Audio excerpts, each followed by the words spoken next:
Welcome to your Money Monday. What exactly is the origin of Labor Day, and what are some simple hacks to make you work smarter? Hey, I'm Rich Motts. Welcome to Money Monday, session 117. So in the late 1800s, many Americans toiled 12 hours a day, 7 days a week, often physical demanding work in low-paying jobs. Children also worked too, on farms, in factories, and in mines. Conditions were often harsh and very unsafe. So it was because of this, the American workers held the very first Labor Day parade, marching from New York City Hall right to a giant picnic in an uptown park on September 5th, 1882.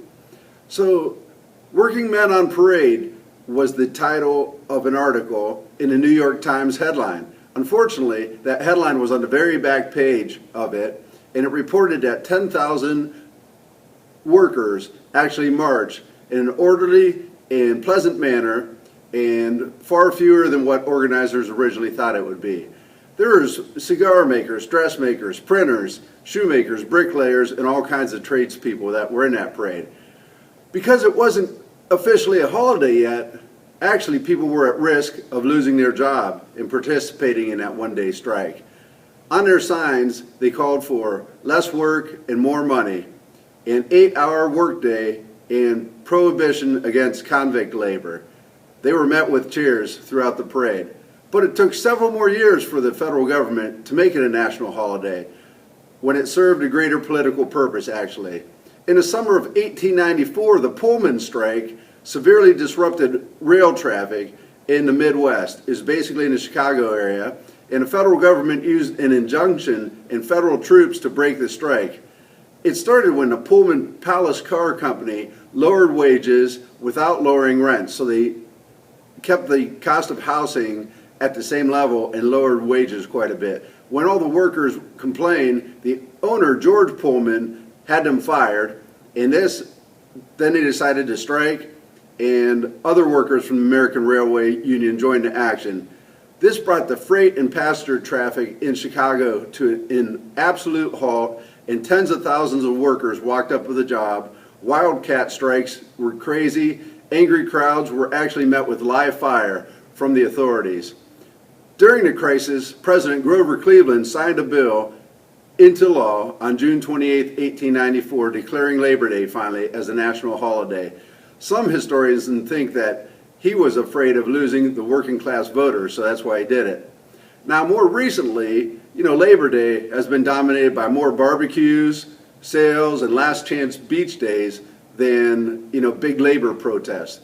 So the labor movement has weakened, and in New York, actually for the Labor Day parade nowadays, there's conflicts like the West Indian American Day Parade in Brooklyn, which takes place on Labor Day and generally does have a decent labor force attending it. But this year's Labor Day parade won't be until Monday, September 8th.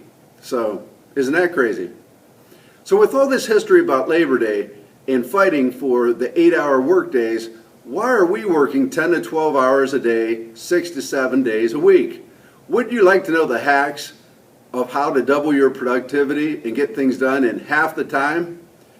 If this interests you, then you need to utilize systems like the 60-60-30 system or the Hour of Power 5-5-4 system. You need to know all your key performance indicators, like how many contacts to each new sale. What's the average number? Is it 40? Yes, it is 40. Which means one time it could be 60 contacts for you, another time it could be 20 contacts for you, so the 40 is right a happy median there. Your contact number might even be lower than that, might be 17, someone else's could be 63, so you never know how that's going to work out. But anyways, you need to track it. You need to know how many hours you spend on each sale. You need to know the number of people you talk to until an appointment. You need to know the number of appointments until sale. You need to know the number of signed contracts you need per week, and you need to know the number of closings you need to reach your goals. So do you have a system, a specific business plan? Are your goals up and visual and shared with people to keep you motivated and accountable? If you need a blueprint for success, I'll be glad to help you. I'm Rich Motts.